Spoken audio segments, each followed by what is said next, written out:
When an Egyptian president says it on stage, Egyptian troops seize a 120-mile waterway within minutes.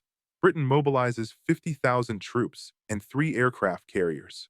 France joins. Israel invades from the east.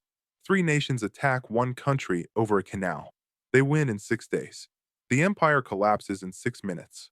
One phone call, a voice that doesn't threaten, doesn't need to. 30 minutes after the call ends, Britain orders a ceasefire. The invasion stops. The empire ends. Not with bombs, with currency.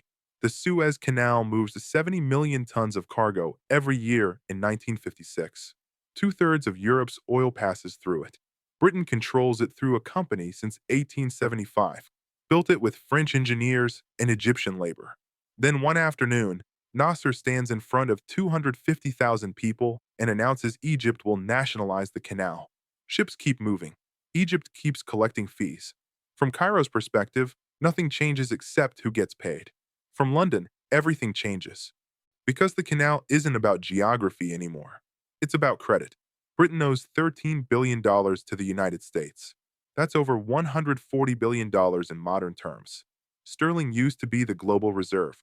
Banks worldwide held pounds because pounds bought anything, anywhere. By 1956, that's finished. The dollar is reserve now. But British imports still require dollars. Oil requires dollars. Debt payments require dollars. And Britain's dollar reserves sit at $2 billion. The canal generates fees in pounds, which Britain can convert to dollars through the Bank of England. Lose the canal, lose the conversion mechanism. Lose the conversion mechanism, default on dollar debt. Nasser's announcement isn't theft. It's amputation of a financial artery. Eden calls Washington, requests support. Eisenhower says no, not because of morality, because of structure. The United States holds $24 billion in British debt and controls the International Monetary Fund. Britain attacks anyway. October 29th, Israeli forces cross into Sinai.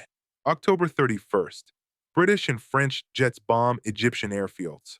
November 5th, paratroopers land in Port Said. The military operation works. Egyptian forces retreat.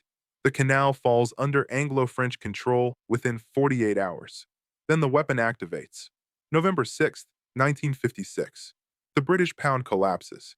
Investors dump sterling on every exchange simultaneously. New York, Zurich, Frankfurt, Hong Kong.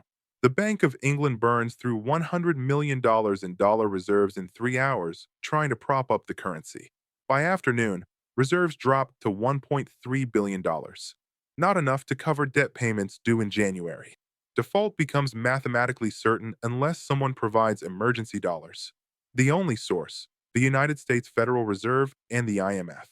Britain requests an emergency $1.5 billion loan from the IMF. The IMF board meets.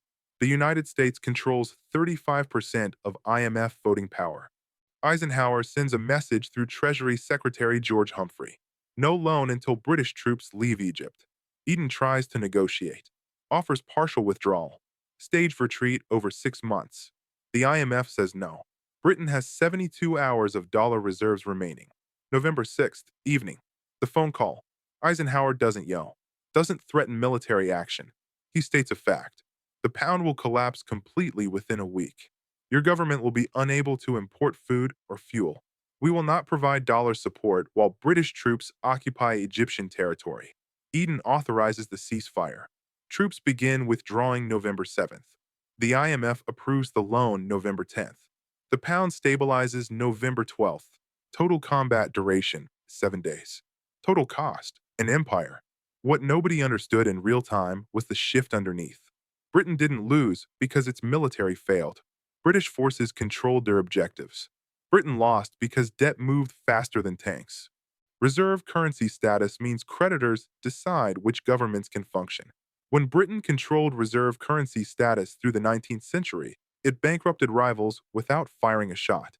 France tried to invade Mexico in 1862. Britain restricted French access to pound credit. The invasion collapsed from financing failure within 3 years. Russia tried to expand into Afghanistan in the 1880s. Britain threatened to dump Russian bonds held in London. Russia withdrew. Reserve currency is a financial off switch. In 1956, the switch belonged to Washington. And Washington discovered something.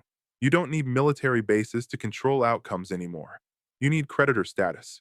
Within 18 months of Suez, Britain begins dismantling colonies. Not because of morality, because of math. Colonies cost dollars to defend. Britain doesn't have dollars. Can't maintain military presence without dollar reserves. Can't get dollar reserves without IMF approval. Can't get IMF approval without US consent. The system isn't violent. That's what makes it efficient. Ghana gains independence in 1957, Malaysia in 1957, Nigeria in 1960, Kuwait in 1961. By 1967, Britain withdraws forces from east of Suez entirely, not because of protests, because of debt service ratios. Here's what's invisible in most histories. Nasser never controlled the canal.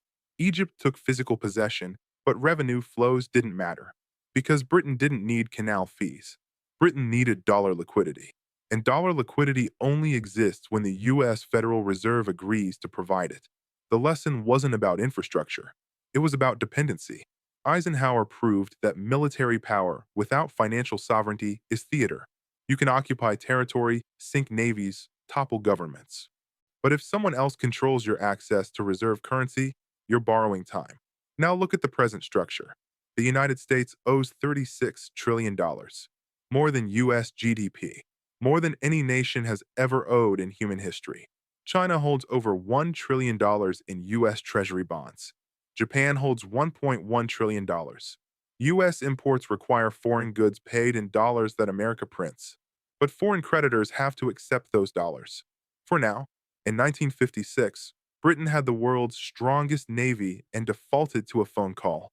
In 2025, the United States has the world's strongest military and owes 120% of GDP to foreign creditors. The weapon that killed the British Empire still exists. It just hasn't been fired yet. Reserve currency isn't power. It's a loan you didn't know you took out, and someone else holds the terms.